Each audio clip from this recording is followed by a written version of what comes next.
Everyone, today we'll talk about how to fix or how to solve the problem of freezing on the application of Telegram. We go to settings.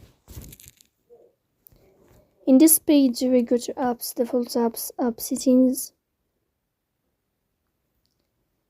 In this page, as you see, we're scrolling down until you find this window here of Telegram, and you will click in this page. Then in this window of app info, we go to first stop and you will click OK. Here you will enter to the window of storage. Then we click on clear cache. In the end, you can turn off your phone and you can restart your phone again to fix that problem. So please don't forget to support us by like and subscribe.